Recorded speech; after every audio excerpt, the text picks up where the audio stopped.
Now that China and Russia have embraced new United Nations Security Council sanctions against Iran, what's going to happen to Turkey's attempts to effect a diplomatic solution?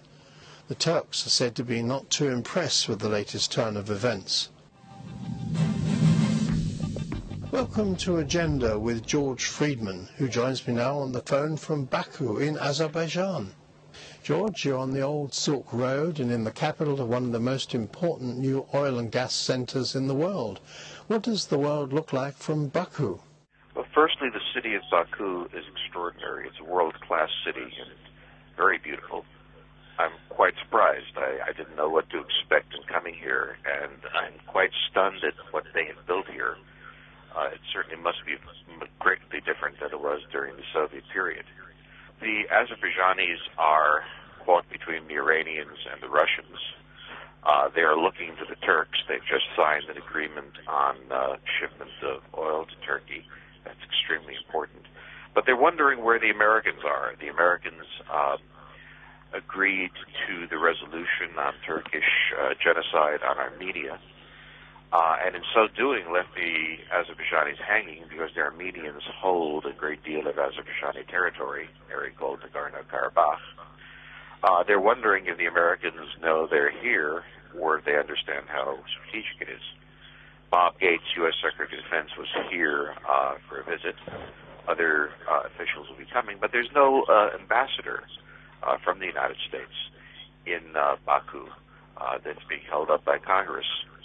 So there are some serious questions about the American commitment to the region and a great deal of unease as to what's happening in the region. So this is a place where the Americans have to reach out to fairly quickly. Meanwhile, other countries from both west and east are beating a path to Azerbaijan. Indeed. Apart from oil, there's geography. This is a country that borders on Iran. It's a country that has relations with Russia. It's a country that Turkey has very close relations to. It's becoming a significant player in the region. And in so doing, it's beginning to understand some of its power. Of course, one of Azerbaijan's neighbours is Iran, just across the Caspian Sea, and they're now facing stiffer UN sanctions. But Turkey seems to be pretty upset by this latest turn of events. I doubt there's anything in these sanctions that are going to cause the Iranians to change their position either on nuclear weapons or other issues. I'm also quite cynical about how effectively it's going to be imposed. The Turks think it's unnecessary that this happen, but I don't think they are at the point where they're going to throw in the towel. The United States is depending on Turkey to be the intermediary to Iran. The United States must talk to Iran. That's going on. It's going to continue. I think the Turks understood that this sanction was going to come, that there was no way to stop it. The Iranians have now said that it is their turn to respond to this, and that seems to indicate that they wanted to have some sort of dialogue. So my expectation here is that this is going to be kind of a punctuation mark in this process, but not a definitive breakdown. The Turks are still in the game.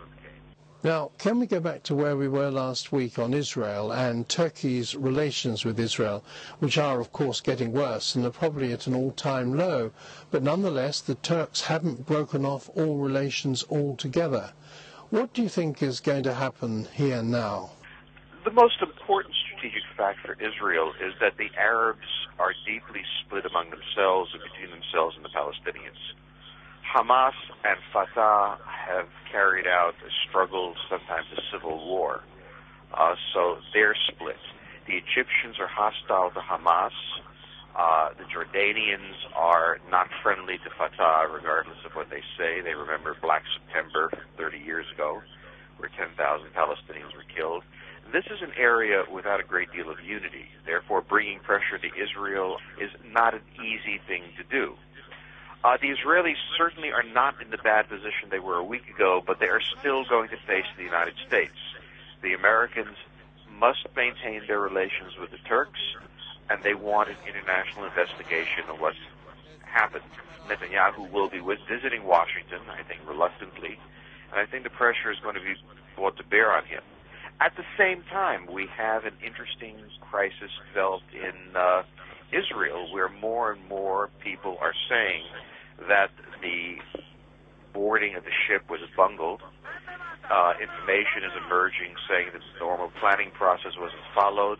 The Israel Defense Forces say they weren't consulted properly, that this is handled by Netanyahu and Defense Minister Ehud Barak without going through all of the protections.